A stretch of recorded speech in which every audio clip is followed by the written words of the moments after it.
Welcome to the Teaching Journeys podcast, hosted by Dave Roberts. Humanity possesses a unique skill, the ability to pass knowledge from one generation to the next. This podcast embraces that ability, offering learning opportunities through conversations with extraordinary guests. Dave aims to leave a positive mark on individuals around the world. So before you dive into today's episode, please share this podcast with your network, including friends, family, and colleagues. And please consider leaving a rating or review. Your support makes all the difference. Hi, everyone, and welcome to another episode of the Teaching Journeys podcast. I'm your host, Dave Roberts, and today it is my pleasure to welcome a fellow upstate New York resident, Jan Raeder, to the program. Jan is a recognized well-being educator, keynote speaker, and author dedicated to helping people lead lives of clarity, confidence, and conscious well-being. Drawing on more than 30 years of experience in traditional Okinawan and Japanese karate, behavior change science, and positive psychology, Jan blends evidence-based insights with lived wisdom to support meaningful, sustainable growth. As the author of Strive for More, What Well-Being Really Means and How You Can Achieve It, Jan breaks down her M.O.R.E.Framework and offers evidence-based actionable tools.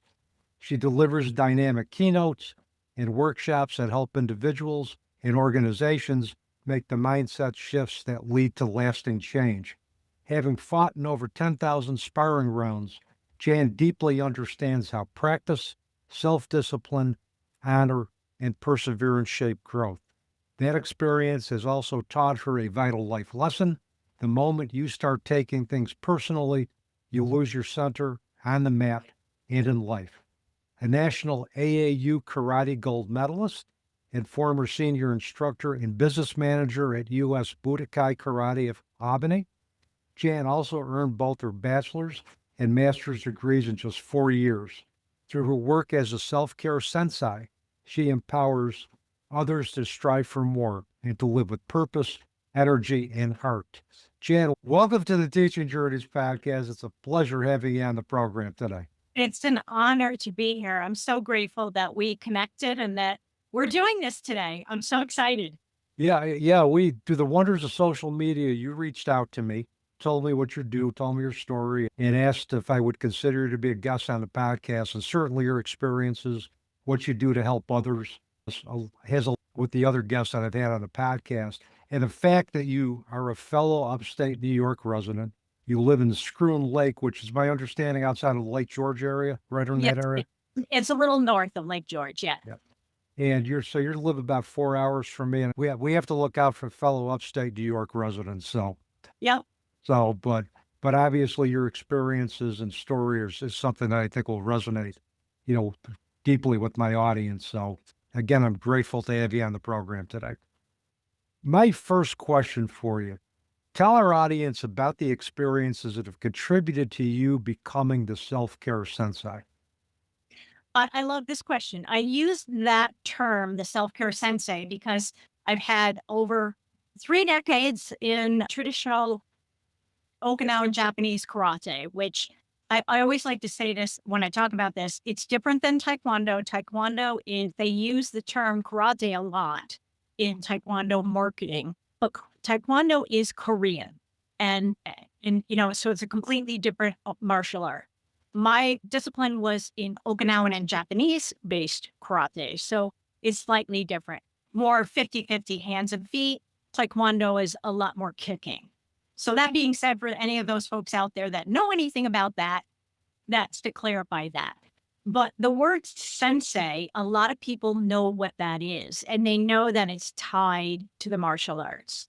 So I had a lot of people during the pandemic, when I spoke to them, say, well, why don't you bring your karate into what you're doing? Because I retired from the martial arts in 2018. And they were like, well, bring that in. So I thought, okay, Self-Care Sensei. Like, it's got a ring to it. People kind of know. And actually I did a deep dive online before I actually picked that term. And I didn't see anybody other than a woman on Instagram who seemed to have very, very long fingernails. No disrespect to long fingernails, but a martial artist doesn't tend to have that. So I was like, I think I'm safe using that, using Self-Care Sensei. So, and Sensei, as some of you may know, the listeners, Sensei actually means teacher. And the story about the term Sensei is 1 in 10,000 students actually get to that level of martial arts training. So it takes a lot of dedication. And I'm certainly not the only one. There's plenty of people out there. But when you do run across somebody that uses that term and they had the years, you can pretty much know that they're 1 in 10,000 that has gotten to that point. In your bio, you talk about practice, self-discipline, honor. I think karate, any of the martial arts, I think, can teach you that. It goes beyond the physical skill, but it's also about the mental acumen and acuity that Yep. you can build as a result of disciplined practice. And it does take discipline. Absolutely. In my opinion, that part of the art is much, much more important than the physical part of the art. I mean, the physical part is how you get to understanding yourself. Mm. Because if you don't do that work, then you can't get the benefits of understanding who you are. But you're right. It has so many great benefits for people. Yeah. Through the physicality, through the physical work that we do, it enriches our spirit. It also increases our ability to think intuitively, and to expand, I think, our horizons. So I think there's that mind-body connection that goes along with the discipline that is so inherent in the martial arts. Yeah, absolutely. Basically, that was my dream job, being a martial arts instructor, because you're able to have a opportunity to share in people's aha moments, when they had that. And most of it came from, like if they couldn't figure out which hand went where for a technique. And then you would see when they would get it. And it was, and I saw that from people who are as young as 4 years old and as old as in their 80s. So it's across an entire spectrum of people. When you put that work in for yourself and you have those moments, and you must know this also as being a teacher, because you see those moments and you're like so grateful and honored that you are able to be part of that small moment of somebody stepping forward into the next part of what their journey is. And for me, that's the biggest reward in being a Yeah. teacher. It's just not about imparting information that's going to help them master a specific course, but Yeah. it's also imparting hopefully lasting life lessons that they can take with them in their personal lives, in their professional lives. And the input that I get from many of my students is, basically that they learned a lot beyond the class. They learn more about life than anything else. And Yeah. that's my goal. And that's Yeah. my goal with them. So Yeah. I think a sensei can do that as well, too. I mean, it goes beyond teaching the martial arts. It goes about teaching life lessons that can follow that person long after Mhm. they retire from karate or they choose not to do it anymore. It's been such a privilege, because when you have students as young as 4, 5, and 6 years old, and they wind up staying and then graduating high school and going on to college, and then some of them actually return. And then it's also been my experience that those students return and bring their own children back. So it's this whole circle of being part of not just their journey, but then you get to be a part of their child's journey. Of course, for me, my personal perspective, I have to look in the mirror and go, okay, I'm getting older. I now have a kid that brought their kid. So, but still, it's an incredible gift. And it's something I never take lightly. And I'm still in touch with students that I have known for decades. And you build those things as I'm sure you are too. You stay in touch with those students and they share their life journey with you. And it's just so amazing to have been a small part of it. Absolutely. And, that keeps me going. I get inspired by their stories, by their journeys, and it inspires me to keep going. Yeah. I figure I will keep teaching for as long as till I can't do it anymore. Either physically or cognitively. As long as I can keep moving, I'm going to be teaching in some capacity. I definitely think, well, now for me personally, I'm on to the next part of my journey where I'm out here. I consider myself this little voice in the wilderness of saying to people, if you take responsibility for yourself and you put the work into yourself and you make this better, it's never wasted. What I say to people all the time is you are on a train and you're the person that is on the train for the longest part of the journey. The relationship you have with yourself is the longest one you're ever going to have. And people get on and off that train. And the better this is, the better you are, the interactions with those people that get on and off the train are even better. You enrich them, they enrich you. And it's just such a great way of being. And a lot of people, I was talking with somebody a few weeks ago about self-awareness. It's one thing to have self-awareness, but then you need to do something with that self-awareness. You need to then go, okay, that bothered me about myself. What do I do now? So that's the other part of it. And I think that's what my message is to take responsibility for yourself. It's never wasted. And you're right. Insight is only as good as the behavior that supports that or reinforces it. Right. I mean, I smoked, Jan, for years. I kept saying, I ought to quit smoking. I need to quit smoking. But the problem was I kept saying it. I wasn't doing anything about it. Right. And then finally, it took a physician who said, you got stomach problems and you need to really quit smoking. Right. That aha moment for me in 1989, I put cigarettes away forever. Yeah. But insight is just insight unless you do something about it. If you don't do anything about it, it's just empty words. And you're really right. And that's one of the things I address in my book is I talk about crossroads and, and trials and tribulations and tragedies. This is the human experience. That's it. There's my book. There's your book. The human experience is across the board. I mean, we all have a story and we all have things. And a lot of times I think we feel alone sometimes in that story, like no one else has experienced this. Yep. And I hate to be a bubble burster, but we have. It's called the human experience. And we all suffer tragedies. We all come up against at some point health issues. We all possibly can lose a job, a relationship, any of these big crossroads. And once you get to that crossroad, if you don't have the tools and you haven't worked on yourself, you could feel like it's the end. But what if it isn't the end? What if it's the opportunity that you didn't even know was there?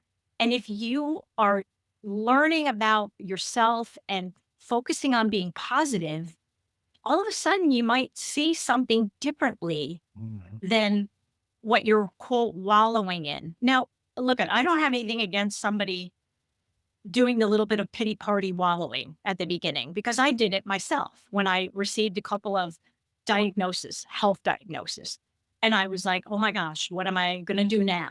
But then I had to stop and say, okay, I need to do something now. What is it that I can do? And then I thought, well, hopefully I can inspire other people that you have the strength to do this. I love that you shared the smoking and that you had this decision that you had to make, that you could either continue with this behavior and a professional had said, Dave, it's not going to be good. Or you could decide, let me take a different path. And I'm not going to say, I know people that have tried to quit smoking. It's not an easy thing to do. Nope. And once you can, once you've mastered it, and it's a day-to-day thing, I'm sure even today, you might even think about it sometimes. If people that you talk to and they hear that you've quit smoking, it's not a one and done thing. It's a daily, I'm sure for you, a daily practice of, no, I'm not going to have that. I'm going to remind myself why. And that's the meaning piece that I talk about in my book, the M, the meaning piece. What is the meaning? Why is it that you don't want to have that cigarette? How is it that you are saying to yourself, I'm not going to have that because of this? That, and it's like anything. If you want to lose weight, okay, why do I want to lose weight? Why do I want to go and maybe change career paths? A friend of mine once said that technology has a mind of its own, and this podcast has proven this out. In the beginning of the podcast, you're going to see Jan with this beautiful scenic forest background. And now for the second half of the podcast, she's in her office with a bookcase. And the reason for that is that we were having some internet connectivity issues. So Jan decided she was going to move a little closer to her modem. So I think right now we're going to be good, but this is the first podcast I've done where I've had two different locations and backgrounds. So this is going to be fun. And thank you for your patience, Stu, and your sense of humor about the whole thing. And, so far it's been a great conversation. So I think we ought to continue it. What do you think? Sounds like a good plan. And hey, what do I say all the time? Technology is great until it isn't. So, and That's who doesn't love a blooper? So here we are that, in a blooper. that's right. And this might be my first actual live or recorded outtake. So, um, all right, let's get back into it. We've talked about your book, Strive for More. Let's talk more about the M.O.R.E. framework. What is it, and how does implementing it help individuals improve their well-being? Okay. Well, first we'll start with more. It's an acronym.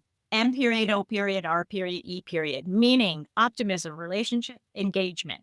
Those are core key pillars to our well-being. And if we strengthen those key pillars, then science shows that we perceive our lives as better well lived, if you will. So with meaning, you're thinking about what's meaningful for you. Obviously, we know there's an overarching thing of meaning, things beyond ourselves, so on, that the collective we understand. But then there's personal meaning, like something that's meaningful to you may not be meaningful to me. So you're looking for that. Optimism. Yeah, optimism is also with positive emotions. I like optimism because it's a choice. You get to choose that I'm going to be positive and that I'm going to look for the good and that there's hope there. Relationships, key relationships. There is a longitudinal study that's been going on since 1937, still going on. And they have researched the individuals that they researched. There was over 400 actually. And I think now they're starting to research their families. And what they've learned is that relationships are the most important part, quality relationships, I should say, are the most important part of our happy life. And then finally, engagement. That means like losing yourself in something. Um, if anybody's experienced this, like you've gotten so into an activity that you lost track of time. Not talking about scrolling. I'm not talking about social media, those things, because those are energy losses, if you will. So these are things that you're required to have skill. And that as you learn that skill a little bit more, you can lose time. And those are the things that are fulfilling for us. If you're strengthening all of those pillars, then you feel like your life is a better lived life. And they all float back on each other, which is what I love. If you focus on your relationships, there's meaning in there. There's the optimism piece. There's the engagement piece. If you focus on some activity that you're trying to master, you're going to probably gain a relationship out of that. You're going to build your optimism. It's going to be meaningful to you. So you see how these things all float back on each other. I used to tell my karate students, when you focus on one technique and really make it great, it helps everything else you do. So it's never wasted. So that's really what's great about that. And that M.O.R.E. framework came from, actually, it's based on Martin Seligman's framework, but his was harder to remember. Yeah. I apologize if you ever hear this, Dr. Seligman, but it's hard to remember PERTA. But M-O-R-E, striving for more, is a great way to remember it. And that's why I chose that. But it is based on his work, all of his work that he's done. Seligman, for my audience who may not know who Seligman is, he's a founder of positive psychology. And there's a lot of the M.O.R.E. framework is inherent throughout his work in Yeah. terms of looking at an individual's strengths, helping them develop, understanding of their values, engagement and civic duty. And also he talked about flow, which greatly relates to the engagement Yeah. piece, which is basically being in tune, in oneness with the activity and being able to just block everything out. You're one with the activity and it's just a very intuitive, just free flowing process. Yeah, So, that's actually Csikszentmihalyi's work from the 70s about flow. And they were friends. I think they're probably still friends now. But yeah, his work is great. Actually, I talk about in the back of my book, I give a list of all of these people's work, all of the greats from positive psychology that are vetted people that know what they're talking about. They have done this for decades and they have done the research. In my book, what I think about is I research the research for the reader so that you don't have to do the legwork that I did. And what I like about it that's different than, say, a People magazine article, no disrespect to People magazine, but what I want you to have is I want the reader to be able to get excited about maybe reading a study themselves. Do the dive yourself. Share what you learn, because if you read something that I share, you may get something completely different out of it. And that's where the conversation keeps moving forward, because someone else's perspective comes into it and you go, oh, well, I didn't even think about that aspect of it. And that's what's great. And that's what teaching is about, is when you all start looking at the material and have a conversation about it and get the different perspectives. That's how you move forward. That's how people learn and grow. well, and the other thing, it creates a collaborative learning environment when Yeah, everybody's participating. Because I told my students, look, you're not going to learn everything there is about this course from me. You're going to learn right. as much or more from each other than you'll learn from me. And I will learn as much or more from all of you than you will from me. So it Yeah. becomes collaborative and it's creating an environment where they're actually taking an interest in the material and taking responsibility for achieving the grade that they wish to achieve and being as vested as they choose to be vested. But it all starts with setting up that environment where collaboration is a norm and Yeah. individuals can participate to the extent that they're comfortable. Yeah, absolutely. 100%. And that's, I don't know, for me, that's where the magic happens. That's what I get excited about, because there's such a great energy when that happens, when people start to collaborate. This is what happened to me when I went back to school. I wound up getting excited about some of the research that I had found. I literally have giant lists on my computer that I have saved because I had to focus on whatever paper I was turning in and so on. And I was like, okay, I'll read that later, but I'm excited about reading that. So that's what gets you pumped up, is learning these things and really doing the dive for yourself and not just taking somebody else's regurgitation. And I do confess that in the book, that's kind of what I'm doing, is I'm giving you my view, but I'm also encouraging you to get your own view too. That's why I give those resources at the end. That's why I talk about reading a study for yourself so that you can learn a little bit about that. Well, the beauty part about your book, and we were talking about this before we started recording, is that both my wife has read it fully, and I'm about halfway through, but we both found it to have very practical information, a lot of skill building activities, but also you bring in the science. You talk a little bit more about the intricacies of the human brain. So you bring in all of that outside research to stimulate curiosity. And you Right. have some very practical, I think, suggestions for implementing the framework to improve well-being. So I think it's a short book, but every page has something for everybody. And Yeah. there's no wasted words, Jan. Right. Well, it is short by design. And actually, to be honest with you, when I talk to a lot of people about the book, is we don't bring up the images. The images in the book, I also specifically chose those images because what do they say? Picture tells 1,000 words. So they were also curated in such a way to move the information forward, because everybody, as you know, being in education, everybody has different strengths in learn how they learn. Yep. So that's the other part that I tried to address in the book, was that too. is to get people excited in different ways. Maybe I'm going to appeal to somebody that's a visual learner a little bit Yeah. differently, or somebody that's a kinetic learner. In this case, in the podcast, maybe they're an audio learner. So that's also my goal too. Yeah. And I think basically as teachers, we need to teach how individuals learn. Yeah. And we need to be able to tap into that. And I think adjust our teaching methods. And yeah, I can see where this book is going to appeal to learners across the board because you got something for everybody. I think you account for different individual differences in learning styles. So Yeah. one of the other questions I wanted to ask you, and I thought was an interesting distinction to make in your book, the difference between wellness and well-being. What is the difference? And are the two interconnected? The two are interconnected. They are. But when you think about the word wellness, that has to do with more of your physical. You go to your doctor and you're getting the metrics from your doctor, blood pressure, your blood work, those kinds of things, your weight, what your diet is, how your sleep is, how you move your body. And that's really more the wellness word. And I wanted to break that down in the book because one time I did just a Google search and I came up with 4 billion, that's with a B, 4 billion hits with the word wellness. And some of them, of course, I didn't look at all of them because who would want to, but some of them were for dog food and hotels and shampoo. And I was like, okay, this is a buzzword, wellness. It's a marketing term in this case.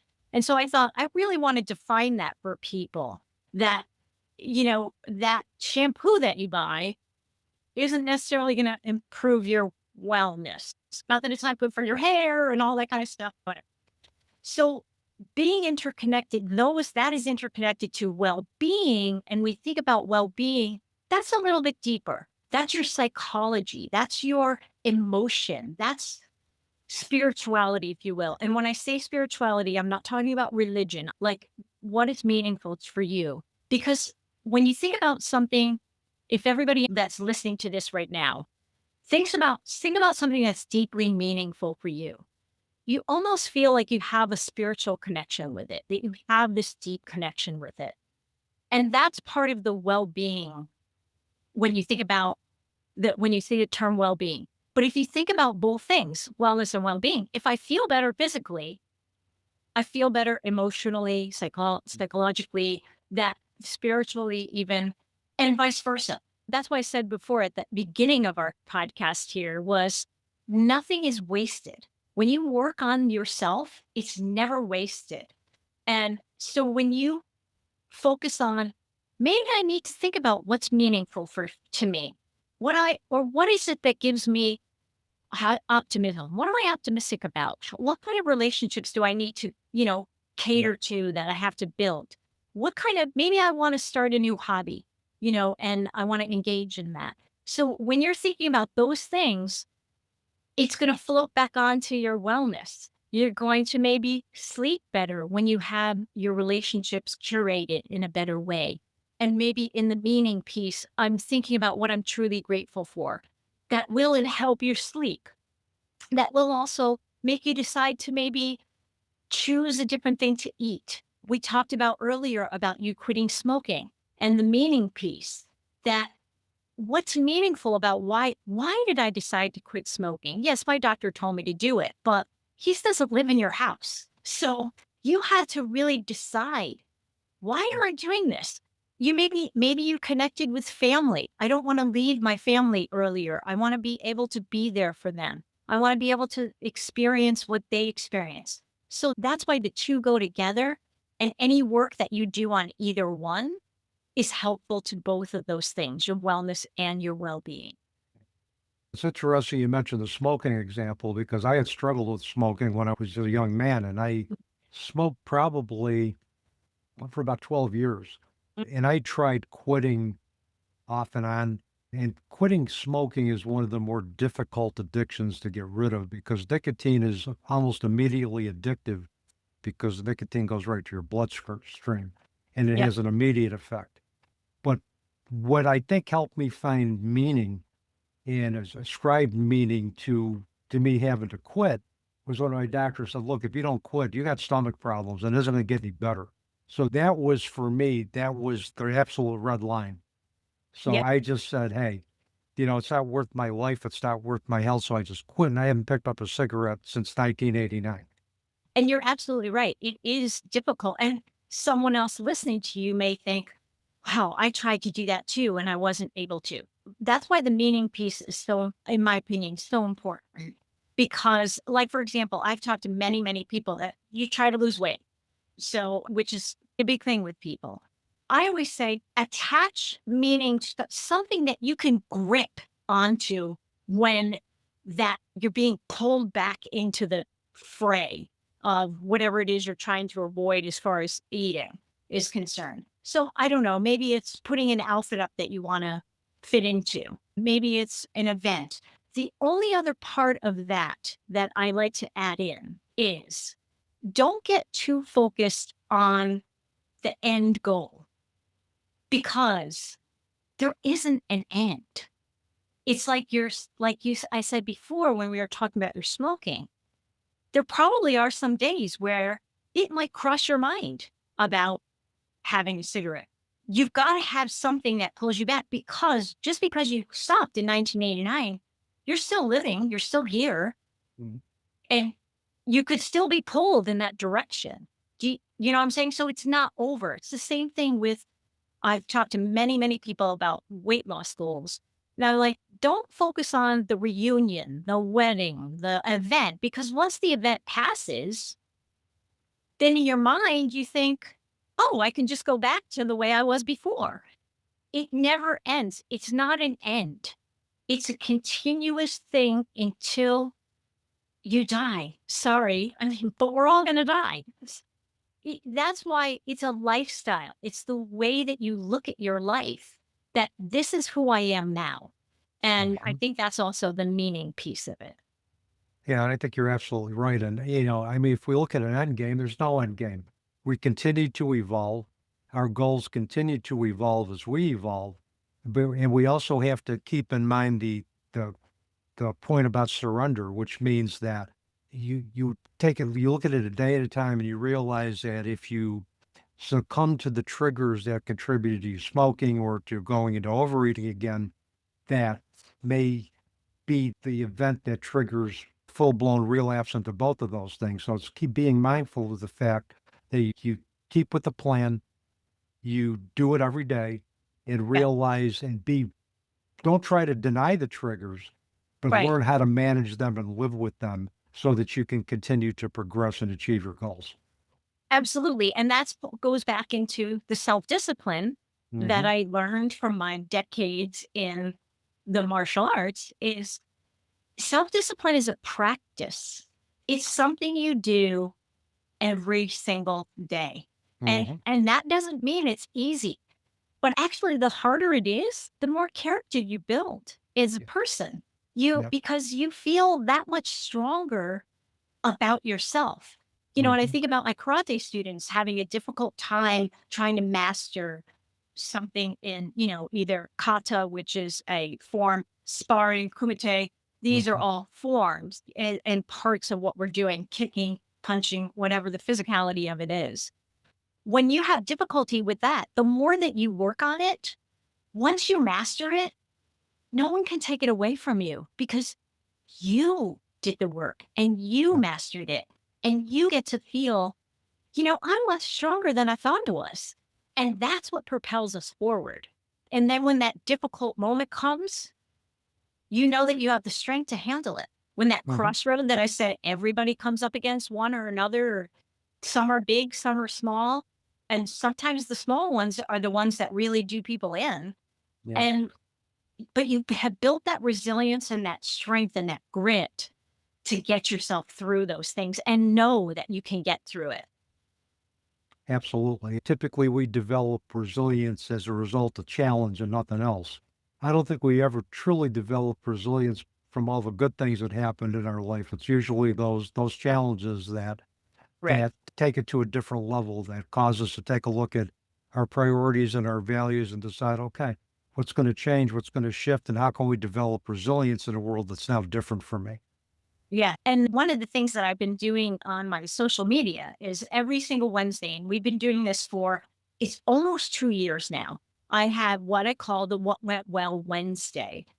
Because I do talk about well-being wazas. I use that term because again, that's a foot back into karate. Waza means technique, and I thought it'd be fun to call it that. But the one that I think that is most powerful is the What Went Well-being waza. And that was definite. That's a Seligman. That is, he developed that with his students. It is, they researched it. It's fantastic. And what is different about it versus a gratitude list? Nothing against gratitude lists, but some of the science has shown from Sonia Lyubomirsky's work that gratitude lists can feel tedious to people. I mean, how many times can you say, I'm grateful for the roof over my head, the clothes on my back, the sun is out, and people start to get into a rote routine. So the What Went Well of Seligman's work is you thinking about why. Why are you thinking that went well? Because the why is the meaning part. The why is the part that changes our negativity bias and has our brains, because our brains are hardwired for negativity. It's a survival thing. But we have to constantly work against that because we go right to that all the time. So when you're practicing what went well every week, every day, you should do it every day. I just do it once a week because I don't want to be the boring person that does it every single day. I'm trying to just get people to think about it at least on a once a week thing. Is you start to look for things that are good. So when you come up against these challenges, you've already started to build that little bit of resilience, that grit. And so when you have the challenge, you already have this practice in place. Mhm. And instead of going right to the, oh my God, the world's going to end because I'm in this challenge, you stop and you pause and you go, okay, what is something maybe I could find that is meaningful here and that it might be a good thing here? And let me focus on that. And let me try to move forward using that. So if you practice this already, it's there, kind of like martial arts. If you have to defend yourself, if you've practiced those techniques hundreds and hundreds and thousands of times, you're going to react. Yep. As opposed to thinking about what you have to do. Because once you think about it, you're done. Yeah, and it's like muscle memory. When you're doing the Mm. physical routine over and over again, it just becomes second nature.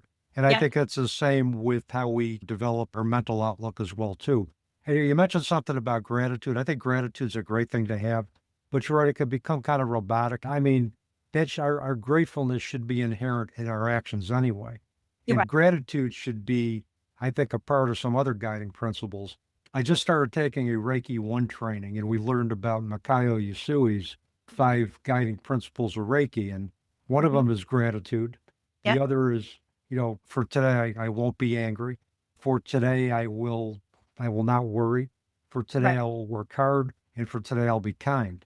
But we Right. can wrap gratitude, I think, in a variety of other different values that can allow us to engage in life. And it Yep. just isn't one as a whole. It's like we were talking about wellness and well-being being interconnected. Well, gratitude is interconnected with every other positive value that Right. that is going to help us engage in life fully.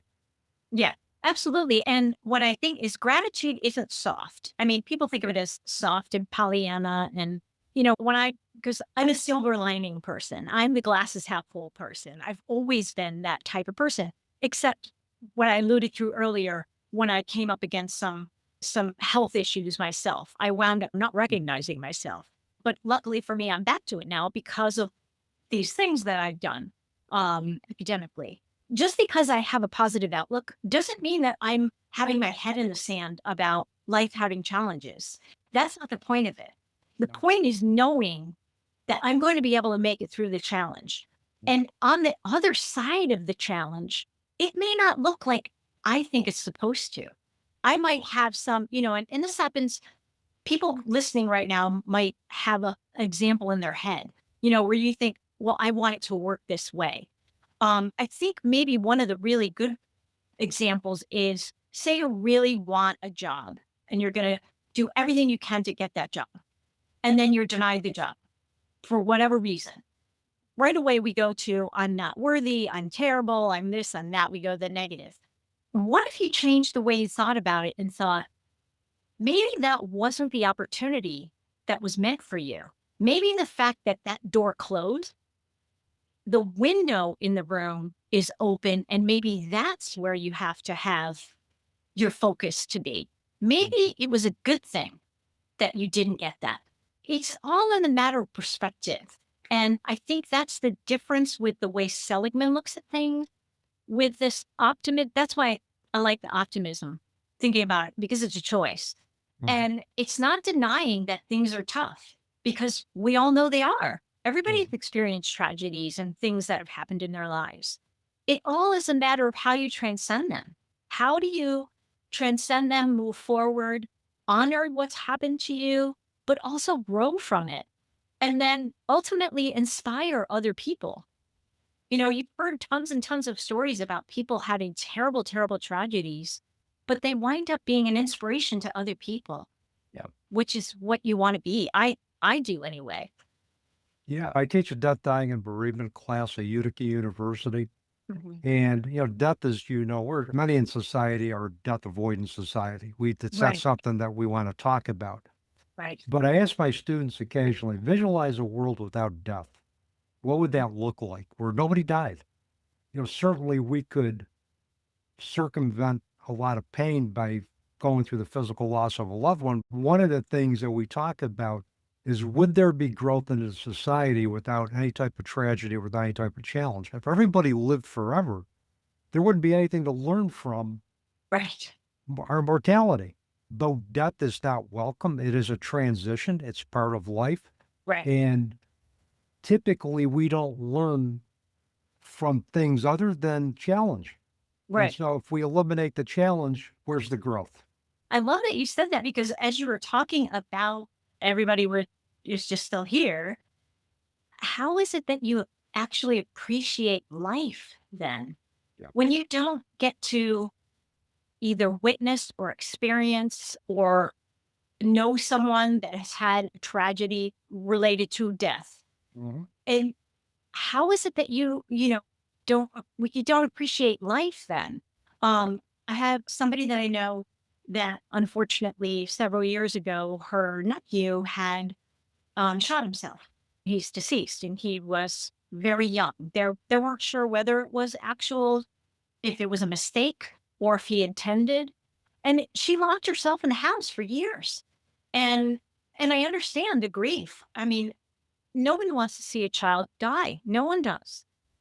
But at the same time, I said to her many years later, I said, look at, how are you honoring his short life by locking yourself in the house?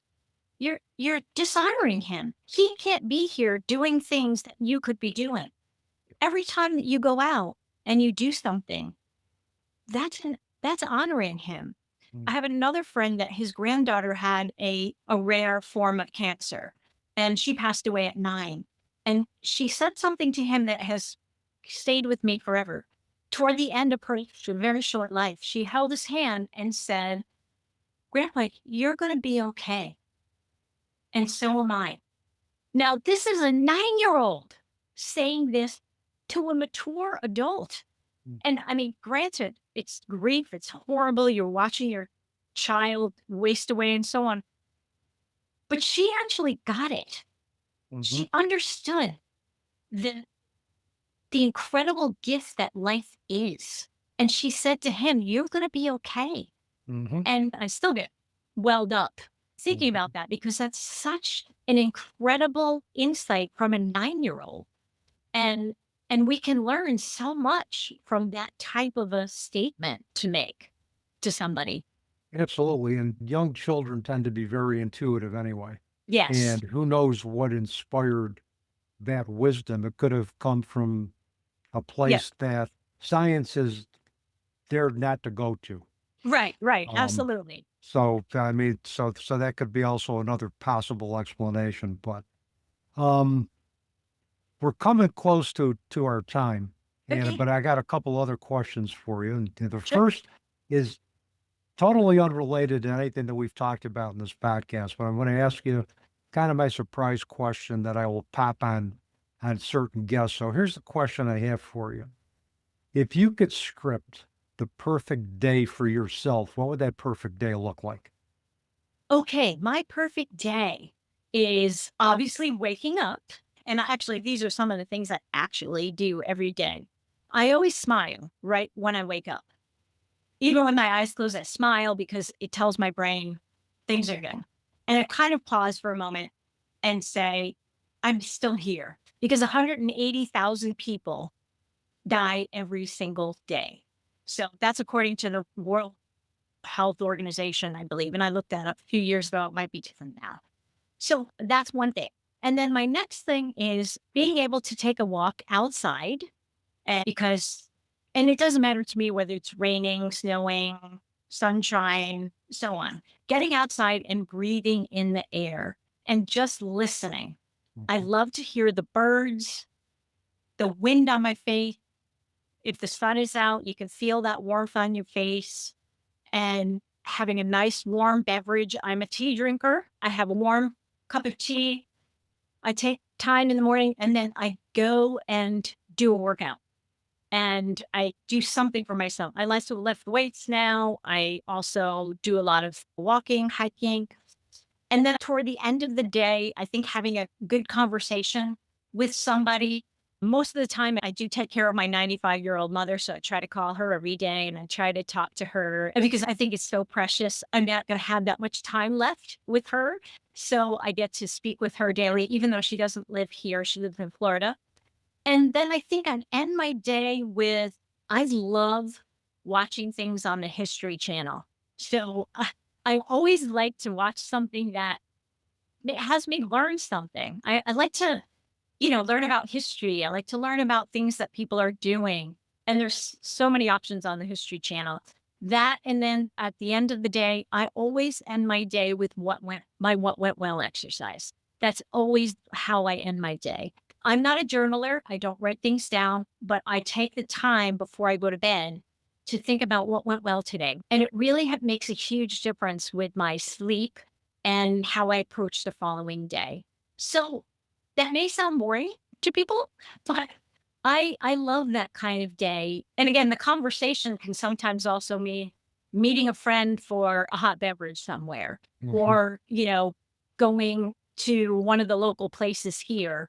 Fort Ticonderoga is not that far from me. That's a great place to go, especially now. And you get to see the grounds, part of history, so on.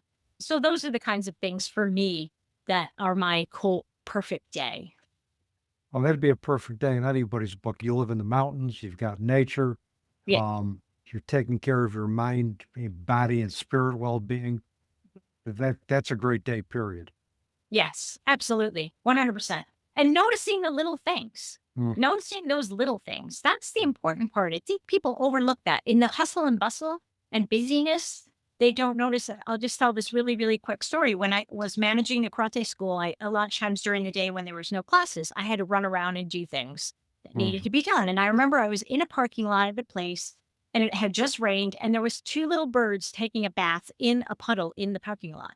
And people were just rushing by and I'm thinking, you're missing this beauty of these two birds bathing. So those little things, don't overlook those. They give you heart joy. They really do. And it takes you away from whatever negative things you've had going on to just go, look at those birds. There they have a gift of water and they're taking advantage of it. So those are little things for me that I love. And there's so much peace when you're communing with nature and you see the animals that make themselves known to you or birds that make themselves known for you. They always have something to teach us, but if anything, it also brings us a sense of peace. And I think it reinforces that there's more joy in the little things than perhaps there are in the big things that we perceive to be big things. Yeah, 100%. You just said it so eloquently, better than I could have said it. Well, thank you. And with that, my last question for you is if people want to get in touch with you, find out about any services that you provide to individuals who want to connect with you and purchase Strive for More, what's the best way for them to do that, Jan? Well, my website is selfcaresensei.com and all the links for the book are there. you can contact me there. I do have some free, because I do 3 different talks for business folks, and the data is there about that. But I also have some little free write-ups that you can print out, save PDFs related to those talks. I'm on social media. I'm on Instagram at Self-Care Sensei J Raeder. I'm also Self-Care Sensei on Facebook. I'm also Jan Raeder, Wellbeing Educator on Facebook, because that was an old Facebook thing, but I still have it. I'm on LinkedIn as Jan Raeder. So those are really the places to get a hold of me. I love it if somebody is interested in having a conversation, because that's like we talked about earlier, this collaborative experience. That's how it goes. If there's something that stood out to you that we talked about today, and you want to, ask a question about it, or you have an opinion about it, I'd love to hear it, because that's how we move forward. And I will make sure that all of your contact information gets in the episode notes before we go live. So with that, Jan, thank you so much for just a great conversation today. I truly enjoyed it. And we had a couple of adventures with technology too, but it all worked out well. So It did. So- It did. So thank you again for your time and for sharing your passions and your heart with my audience. And hopefully we can do this again in the future. Sounds like a great plan. I loved it. Thank you so much, Dave. My pleasure. And with that, that's a wrap on another episode of the Teaching Journeys podcast. I'm your host, Dave Roberts, wishing you peace.